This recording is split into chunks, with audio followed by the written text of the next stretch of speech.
जय हो शिव पुराण की। हर हर महादेव। जय गणेश भोलेनाथ महादेव। हर हर महादेव। शिव पुराण की जय।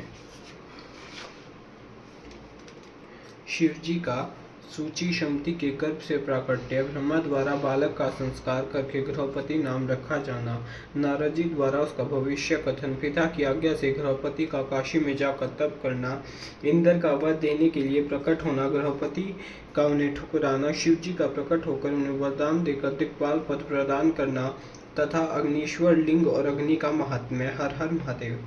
नंदीश्वर कहते हैं, मुने घर आकर उस ब्राह्मण ने बड़े हर्ष के साथ अपनी पत्नी से वह सारा वृत्तांत कह सुनाया।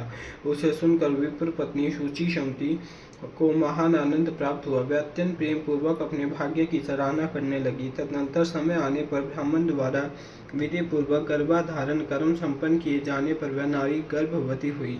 फिर उन विद्वान मुनि ने गर्भ के संपनंदन करने से पूर्व ही पुष्टव की विधि के लिए गुहा सूत्र में वर्णित विधि के अनुसार सम्यक रूप से पुंसवन संस्कार किया। तत्पश्चात 8वां महीना आने पर कृपालु विश्वानर ने सुखपूर्वक प्रसव होने के अभिप्राय से गर्भ के रूप की स्मृति करने वाला सीमंत संस्कार संपन्न कराया। तदुपरांत ताराओं के अनुकूल होने पर जब बृहस्पति केंद्रवर्ती हुए और शुभ ग्रहों का योग आया, तब शुभ लगन में भगवान शंकर जिनके मुख की कांति पूर्णिमा के चंद्रमा के समान है तथा जो अरिष्ट रूपी दीपक को बुझाने वाले हैं, समस्त अरिष्टों के विनाशक और भू भू स्वहा तीनों लोकों के निवासियों को सब तरह से सुख देने वाले हैं, उन सूची शमती के गर्भ से पुत्र रूप में प्रकट हुए। उस समय गंध को वहन करने वाले वायु के वाहन मेघ दिशा रूपी बंधुओं के मुख पर वस्त्र से बन गए, अर्थात चारों ओर काली घटा उमड़ आई। वह घनघोर बादल उत्तम गंध वाले पुष्प समूहों की वर्षा करने लगी। देवताओं की दुंदुभियां बजने लगी। चारों ओर दिशाएं निर्मल हो गई। प्राणियों के मनों के साथ साथ सरिताओं का जल निर्मल हो गया। प्राणियों की वाणी सर्वथा कल्याणी और प्रिया भाषिनी हो उठी। संपूर्ण प्रसिद्ध ऋषि मुनि तथा देवता यक्ष किन्नर विद्याधर आदि मंगल द्रव्य ले लेकर पधारे। स्वयं ब्रह्मा जी ने नम्रता पूर्वक उसका जात कर्म संस्कार किया और उस बालक के रूप तथा वेद का विचार करके यह निश्चय किया कि इसका नाम गृहपति होना चाहिए। फिर 11वें दिन उन्होंने नामकरण की विधि के अनुसार वेद मंत्रों का उच्चारण करते हुए उसका गृहपति ऐसा नामकरण किया। तत्पश्चात सबके पिता में ब्रह्मा चारों वेदों में कथित आशीर्वादात्मक मंत्रों द्वारा उसका अभिनंदन करके हंस पर आरूढ़ हो अपने लोक को चले गए। तदुपरांत शंकर भी लोक की गति का आश्रय ले उस बालक की उचित रक्षा का विधान करके अपने वाहन पर चढ़कर अपने धाम को पधार गए। इसी प्रकार श्री हरि ने भी अपने लोक की राह ली। इस प्रकार सभी देवता ऋषि मुनि आदि भी प्रशंसा करते हुए अपने अपने स्थान को पधार गए। तदनंतर ब्राह्मण देवता ने यथा समय सब संस्कार करते हुए बालक को वेदाध्ययन कराया।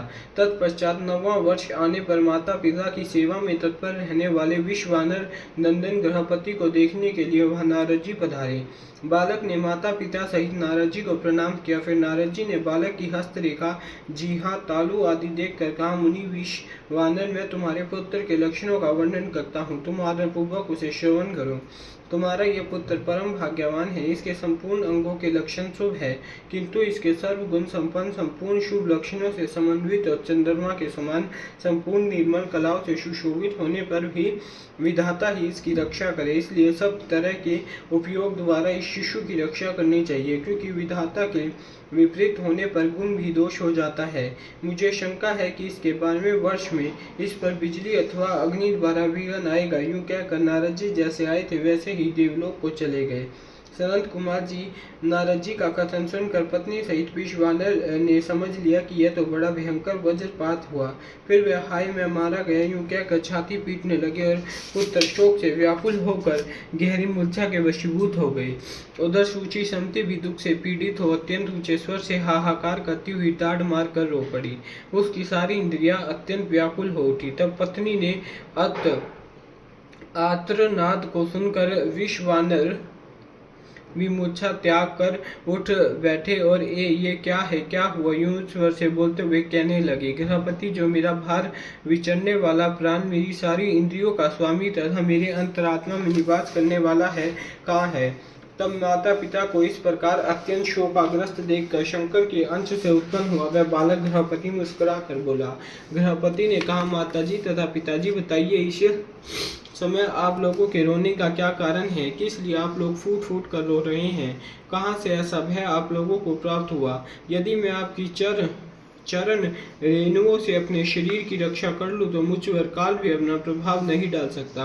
फिर इस तुच्छ, चंचल एवं अल्प बल वाली मृत्यु की तो बात ही क्या। माता पिताजी, अब आप लोग मेरी प्रतिज्ञा सुनिए। यदि मैं आप लोगों का पुत्र हूँ तो ऐसा प्रयत्न करूंगा जिससे मृत्यु भी भयभीत हो जाएगी। मैं सब पुरुषों को सब कुछ दे डालने वाले सर्वज्ञ मृत्युंजय की भली भांति आराधना करके महाकाल को भी जीत लूंगा।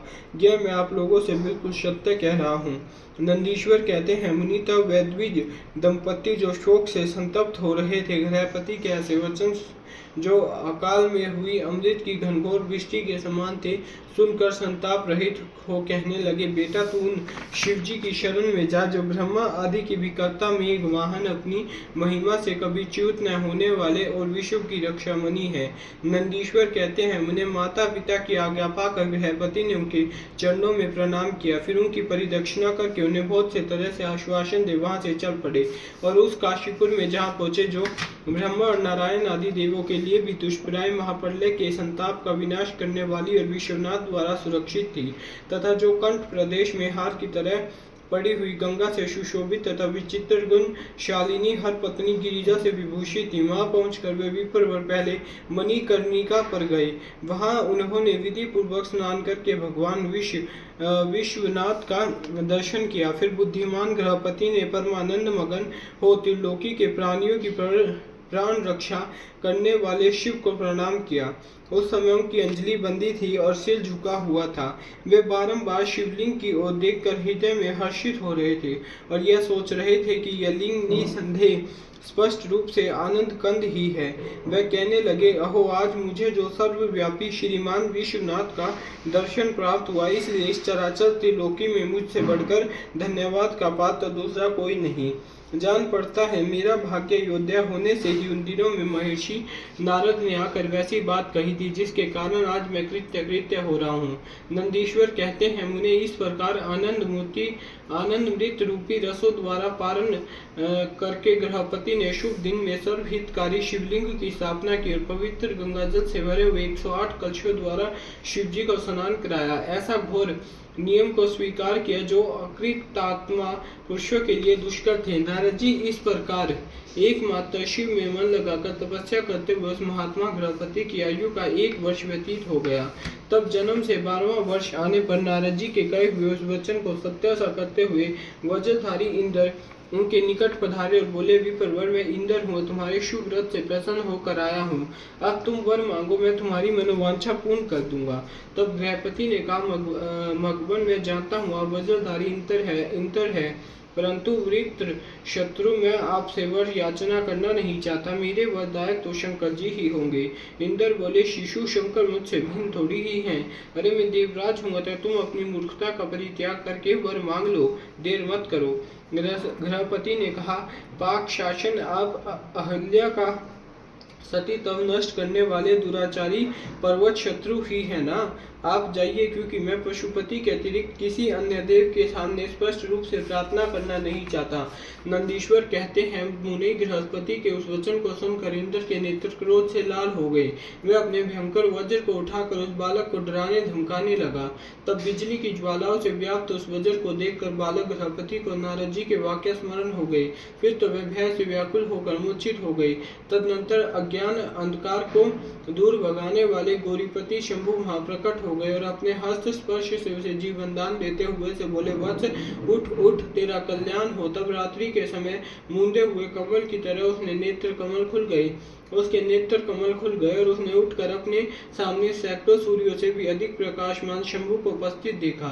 उनके ललाट में तीसरा नेत्र चमक रहा था, गले में नीला चिन्ह था, ध्वजा पर विष्णु का स्वरूप दिख रहा था। वामांग में गिरिजा देवी विराजमान थी, मस्तक पर चंद्रमा सुशोभित था, बड़ी बड़ी जटाओं से उनकी अद्भुत शोभा हो रही थी। वह अपने आयुध त्रिशूल और आज आज अगव धनुष धारण किए हुए थे।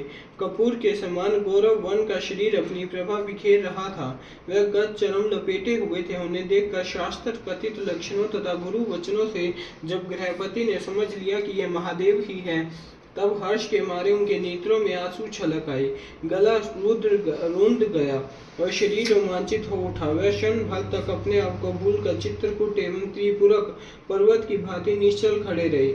जब वह श्रवण करने, नमस्कार करने अथवा कुछ भी करने कहने में समर्थ न हो सके, तब शिवजी मुस्कुरा कर बोले, ईश्वर ने कहा, गृहपति जान पड़ता है तुम वज्रधारी इंद्र से डर गए हो। वत्स तुम भयभीत मत हो, क्योंकि मेरे भक्त पर इंद्र और वज्र की कौन कहे।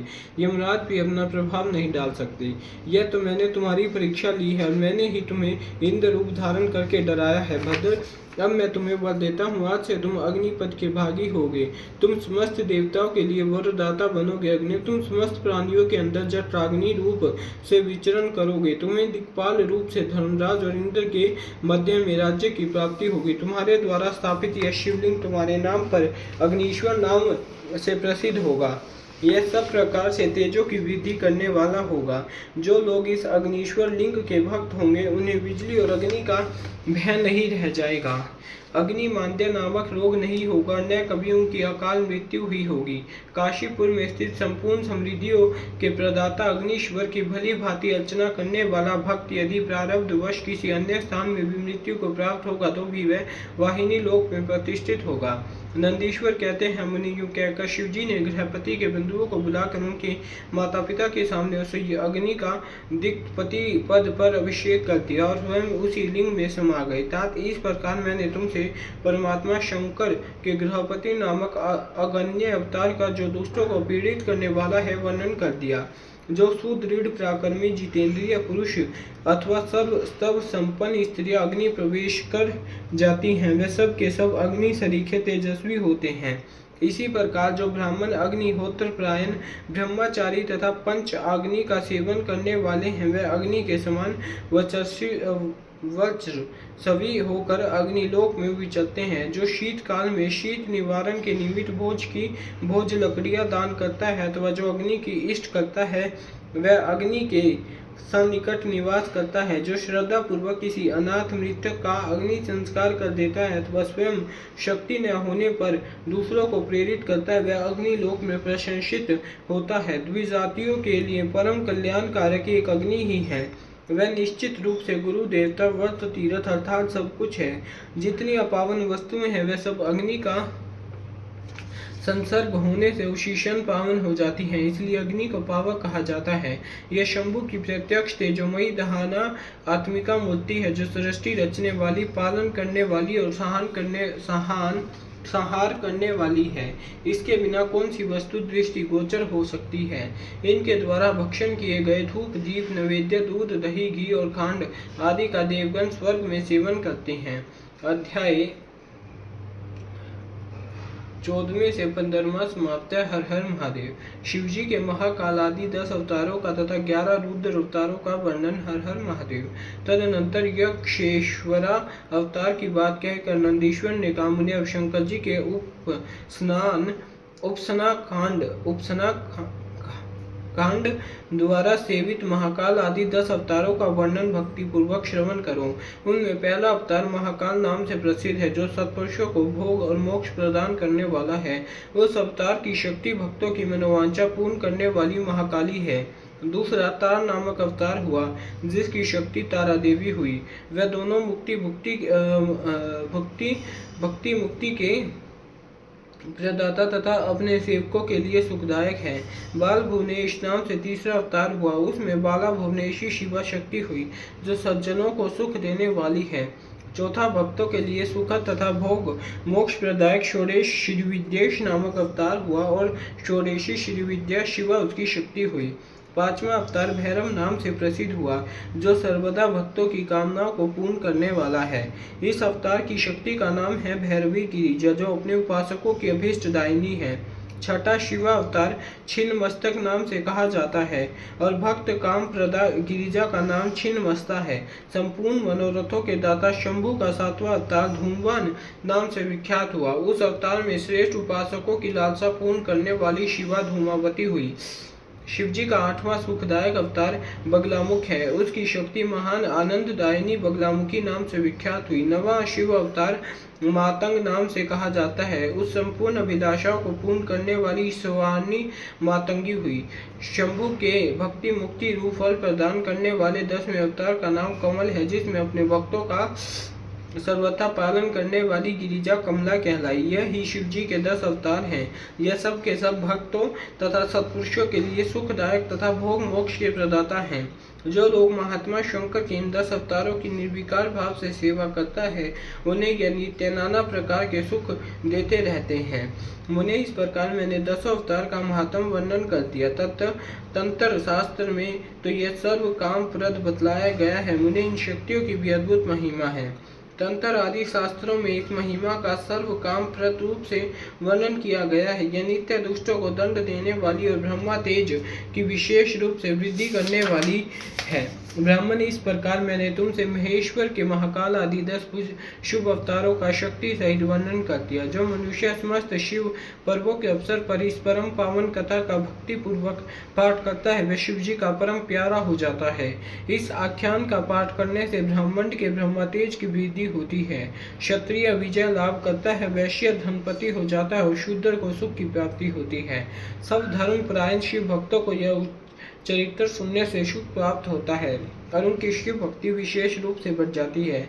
मुने, अब मैं शंकर जी के एकादश श्रेष्ठ अवतारों का वर्णन करता हूँ। मुने, उन्हें श्रवण करने से असत्यादि जनित बाधा पीड़ा नहीं पहुंचाती। पूर्व काल की बात है, एक बार इंद्र आदि समस्त देवता दैत्यों से पराजित हो गए। तब वे भयभीत हो अपनी पूरी अमरावती को छोड़कर भाग खड़े हुए। यूं दैत्यों द्वारा अत्यंत पीड़ित हुए वे सभी देवता कश्यप जी के पास गए। वहां उन्होंने परम व्याकुलता पूर्वक हाथ जोड़े एवं मस्तक झुकाकर उनके चरणों में अभिवादन किया और उनका भली भांति स्तवन करके आदर पूर्वक अपने आने का कारण प्रकट किया तथा दैत्यों द्वारा पराजित होने से उत्पन्न हुए अपने सारे दुखों का कह सुनाया। तब उनके पिता कश्यप जी देवताओं की उस कष्ट कहानी को सुनकर अधिक दुखी नहीं हुए, क्योंकि उनकी बुद्धि शिव जी में आसक्त थी। मुने, उन शांत बुद्धि मुनि ने धैर्य धारण करके देवताओं को आश्वासन दिया और स्वयं परम हर्षपूर्वक विश्वनाथपुरी काशी को चल पड़े। वहां पहुंचकर उन्होंने गंगा जी के जल में स्नान करके अपने नित्य नियम पूरा किया और फिर आदर पूर्वक उमा सहित सर्वेश्वर भगवान विश्वनाथ की भली भांति अर्चना की। तदनंतर शंभु दर्शन के उद्देश्य से शिवलिंग की स्थापना करके वे देवताओं के हितार्थ परम प्रसन्नता पूर्वक घोर तप करने लगे। मुने, शिव जी के चरण कमलों में आसक्त मन वाले धैर्यशाली मुनिवर कश्यप को जब यूं तप करते हुए बहुत अधिक समय व्यतीत हो गया, तब सत्पुरुषों के गति स्वरूप भगवान शंकर अपने चरणों में तल्लीन मन वाले कश्यप ऋषि को वर देने के लिए वहां प्रकट हुए। भक्त वत्सल महेश्वर परम प्रसन्न तो थे ही, अतः वे अपने भक्त मुनिवर कश्यप से बोले, वर मांगो।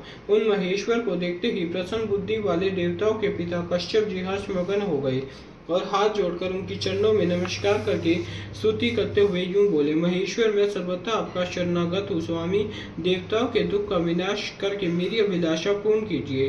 देवेश, मैं पुत्रों के दुख से विशेष दुखी हूँ, अतः ईश मुझे सुखी कीजिए, क्योंकि आप देवताओं के सहायक हैं।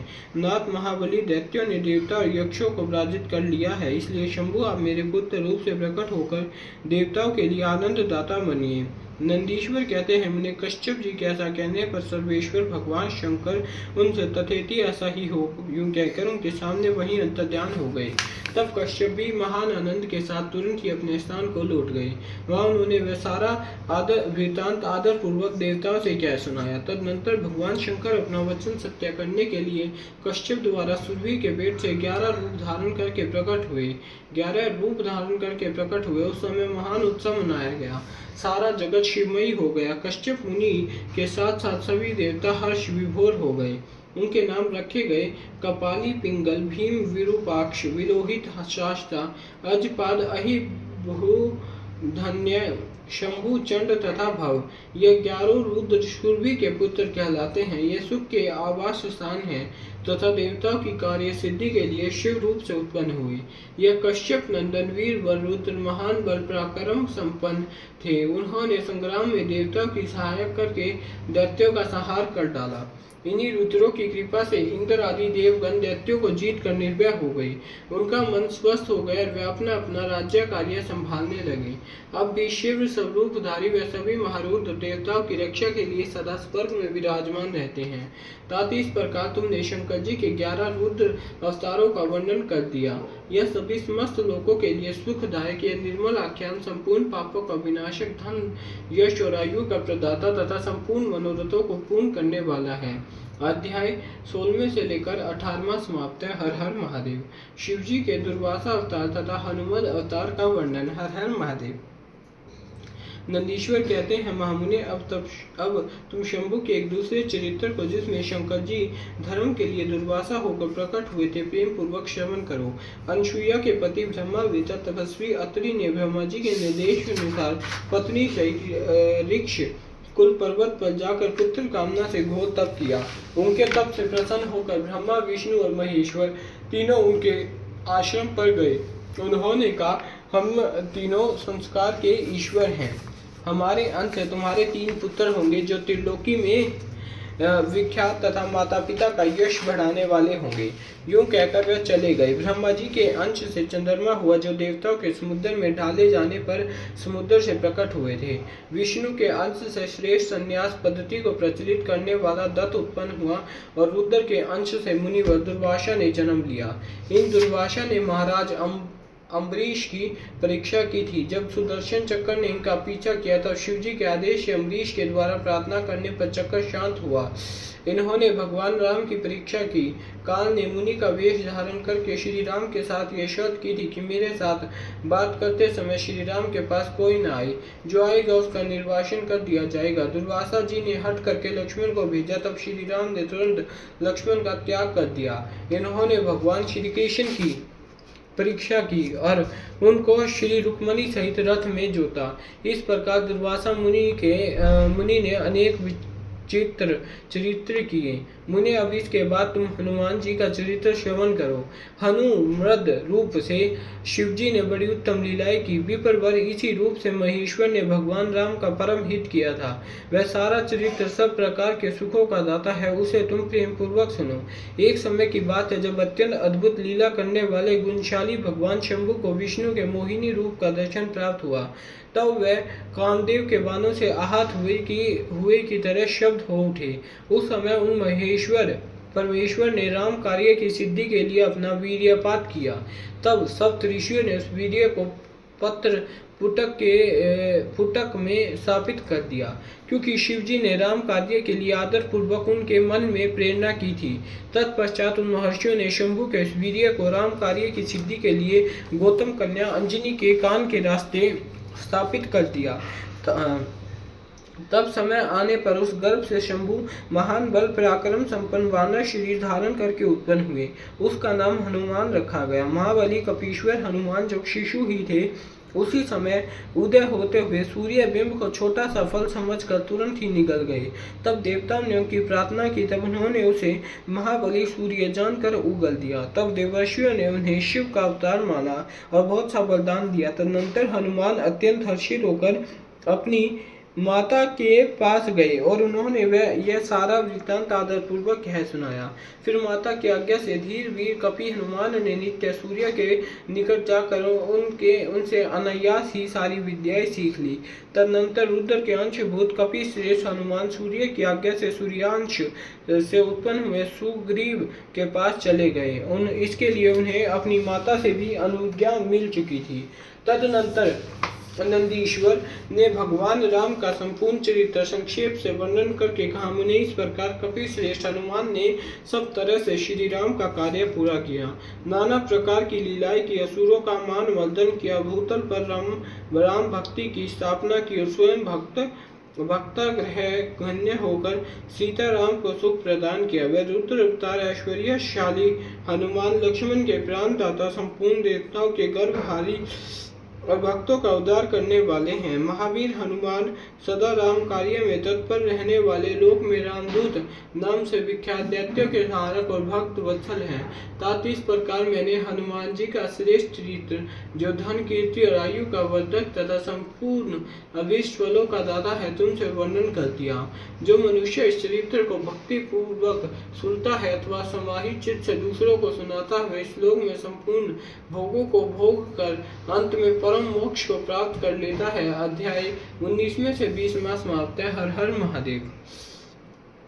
शिवजी के पीपलाद अवतार के प्रसंग में देवताओं की दधीची मुनि से अस्थि याचना, दधीची का शरीर त्याग, वज्र निर्माण तथा उसके द्वारा वृतासुर का वध, सुरवचा का देवताओं को शाप, पीपलाद का जन्म और उनका विस्तृत वृत्तांत। हर हर महादेव। तदनंतर महेश्वर अवतार तथा वृषेश्वर अवतार का चरित्र सुनकर नंदीश्वर ने कहा, मां बुद्धिमान अनंत कुमार जी, अब तुम अत्यंत आहद पूर्वक महेश्वर के पीपलाद नामक परमोत्कृष्ट अवतार का वर्णन श्रवण करो। यह उत्तम आख्यान भक्ति की वृद्धि करने वाला है। मुनीश्वर, एक समय दैत्यों ने वृत्तासुर की सहायता से इंद्र आदि समस्त देवताओं को पराजित कर दिया।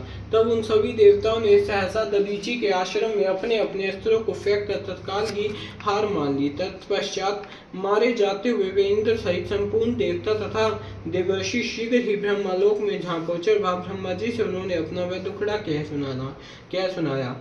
देवताओं का वह कथन सुनकर लोक पितामह ब्रह्मा ने सारा रहस्य यथार्थ रूप से प्रकट कर दिया कि यह सब तव सटा की करतूत है। तब सटा ने ही तुम लोगों का वध करने के लिए तपस्या द्वारा इस महातेजस्वी वृत्तासुर को उत्पन्न किया है। यह दैत्य महान आत्मबल से संपन्न तथा समस्त दैत्यों का अधिपति है। अतः वैसा प्रयत्न करो कि जिससे इसका वध हो सके। बुद्धिमान देवराज, मैं धर्म के कारण इस विषय में एक उपाय बतलाता हूँ, सुनो। जो दधीची नाम वाले महामुनि है, वे तपस्वी और जितेंद्रिय है। उन्होंने पूर्व काल में शिवजी की सम आराधना करके वज्रश्री की अस्थियां हो जाने को वर प्राप्त किया है। अतः तुम लोग उनसे उनकी हड्डियों के लिए याचना करो, वह अवश्य दे देंगे। फिर उन अस्थियों से वज्र दंड का निर्माण करके तुम निश्चय ही उससे वृत्तासुर को मार डालना। नंदीश्वर कहते हैं, मुनि ब्राह्मण का यह वचन सुनकर इंद्र देव, गुरु बृहस्पति तथा देवताओं को साथ ले तुरंत ही दधीची ऋषि के उत्तम आश्रम पर आए। वहाँ इंद्र ने सूरवचा सहित दधीची मुनि का दर्शन किया और आदर पूर्वक हाथ जोड़कर उन्हें नमस्कार किया। फिर देवगुरु बृहस्पति तथा अन्य देवताओं ने भी नम्रता पूर्वक उन्हें सिर झुकाया। दधीची मुनि विद्वानों में श्रेष्ठ होते ही वे तुरंत ही उसके अभिप्राय ताड़ गए।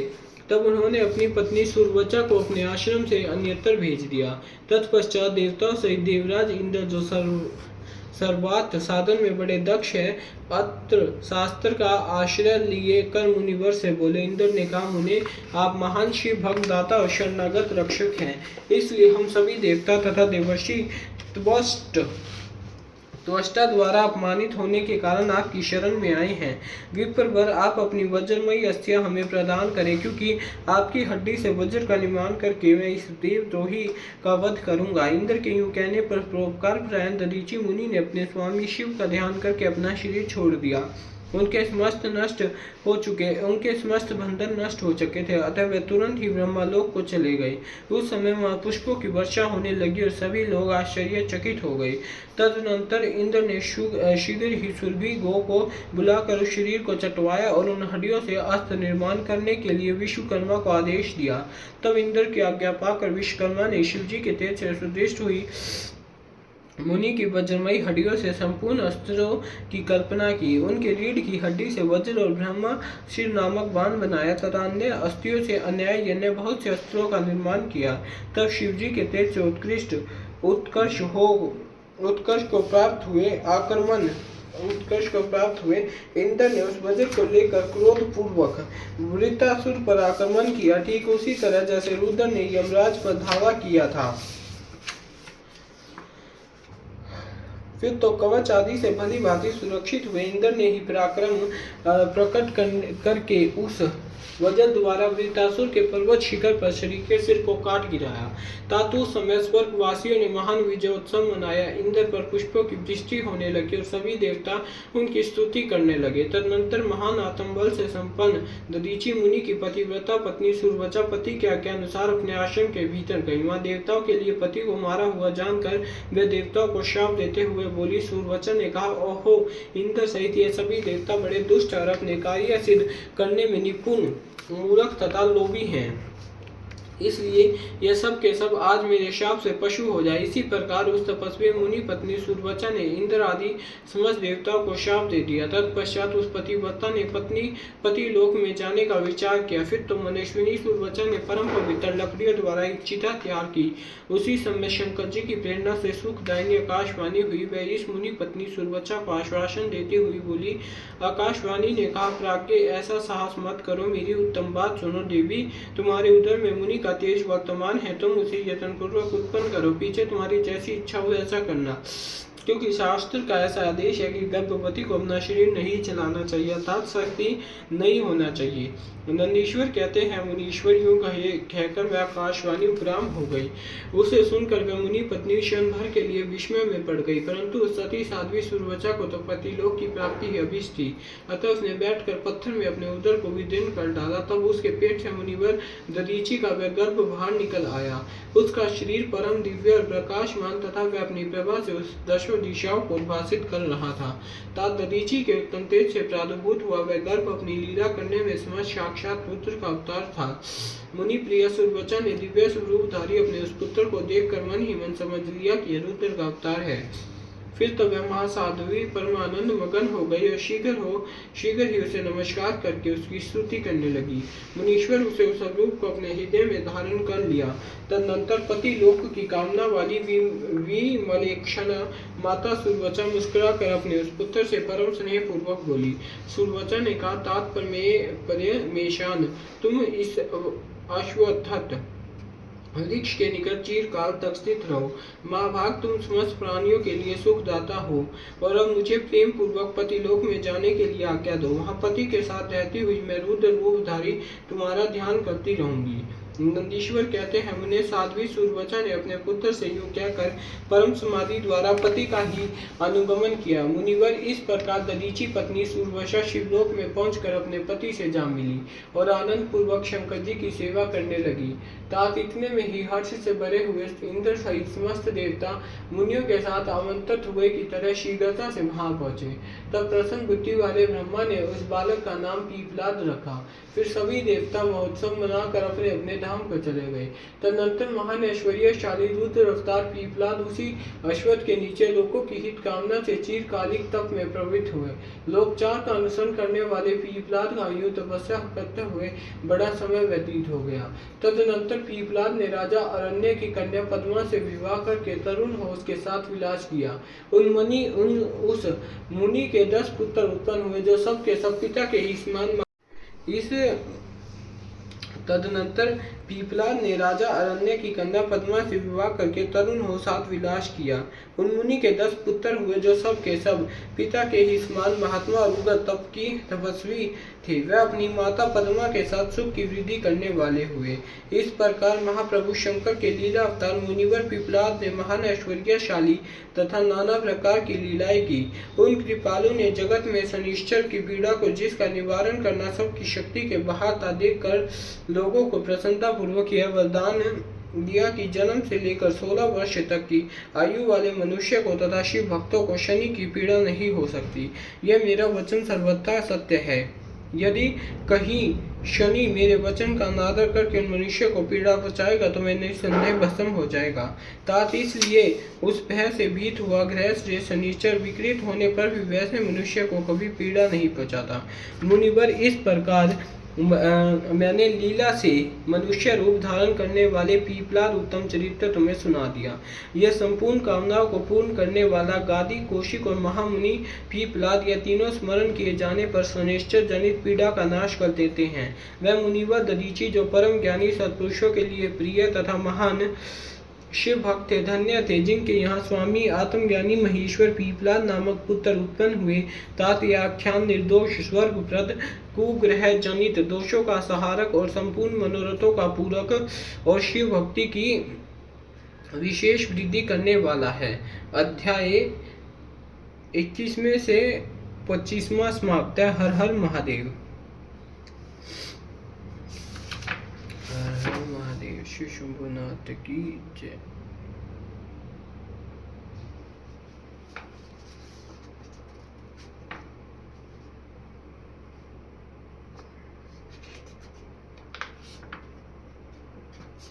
भगवान शिव के द्विजेश्वर अवतार की कथा तथा राजा भद्रायु तथा रानी कीर्ति मालिनी की धार्मिक दृढ़ता की परीक्षा। हर हर महादेव।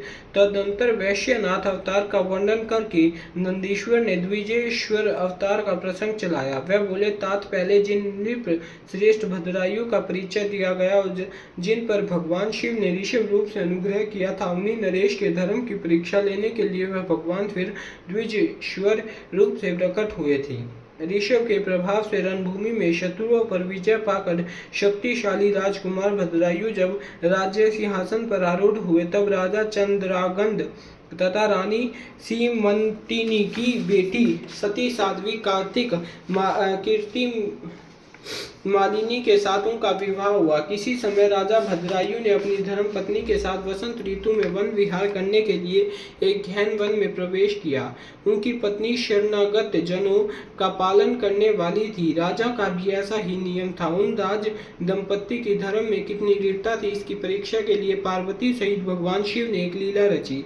शिवा और शिव उस वन में ब्राह्मणी और ब्राह्मण के रूप में प्रकट हुए। उन दोनों ने लीला पूर्वक एक मायामय व्याघ्र का निर्माण किया। वे दोनों भय से विहल हो व्याघ्र से थोड़ी ही दूर आगे रोते चिल्लाते भागने लगे और व्याघ्र उनका पीछा करने लगा। राजा ने उन्हें इस अवस्था में देखा और वह ब्राह्मण दंपत्ति भी भय से विहल हो महाराज की शरण में गए और इस प्रकार बोले। ब्राह्मण दंपत्ति ने कहा, महाराज हमारी रक्षा कीजिए, रक्षा कीजिए। वह व्याघ्र हम दोनों को खा जाने के लिए आ रहा है।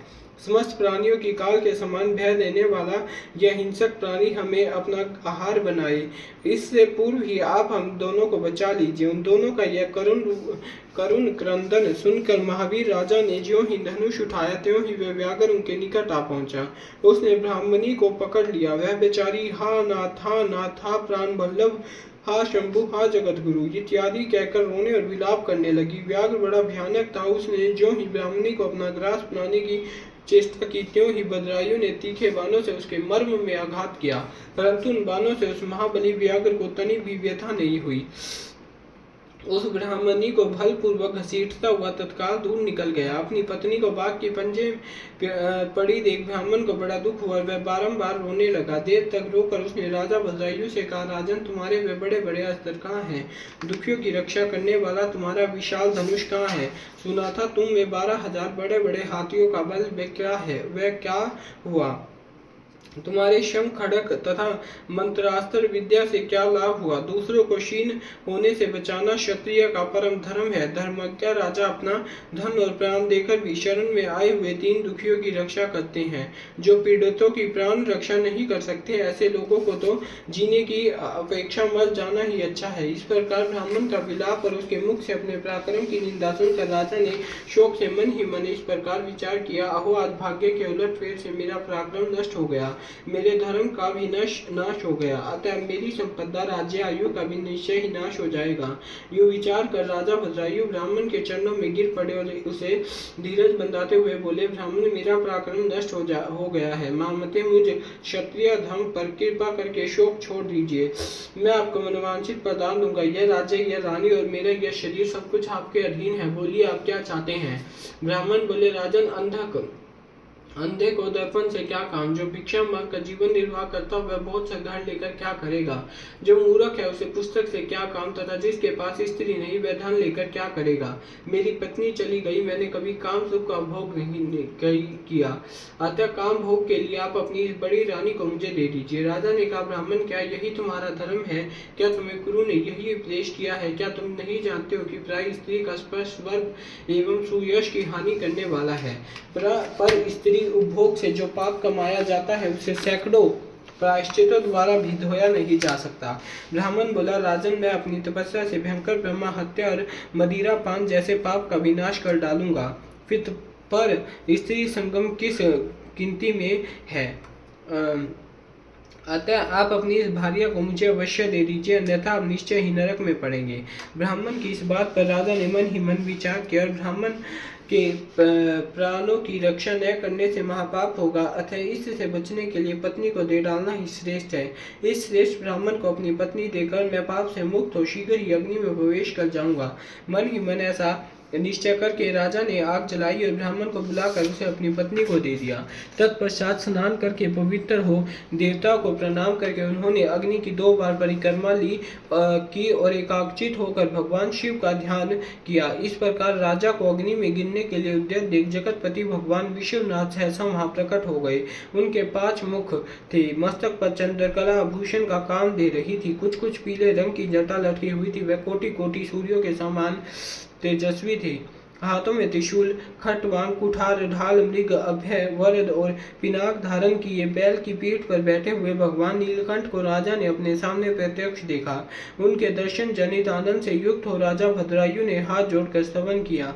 राजा के स्तुति करने पर पार्वती के साथ प्रसन्न हुए महेश्वर ने कहा, राजन, तुमने किसी अन्य का चिंतन न करके जो सदा सर्वदा मेरा पूजन किया, तुम्हारी इस भक्ति के कारण और तुम्हारे द्वारा की हुई इस पवित्र स्तुति को सुनकर मैं बहुत प्रसन्न हुआ। तुम्हारे भक्ति भाव की परीक्षा के लिए मैं स्वयं ब्राह्मण बनकर आया था। जिस व्याघ्र ने ग्रस्त कर लिया था वह ब्राह्मणी और कोई नहीं, यह गिरिराज नंदिनी उमा देवी ही थी। तुम्हारे बाण मारने से विजित को शरीर को चोट नहीं पहुंची, वह व्याघ्र माया निर्मित था।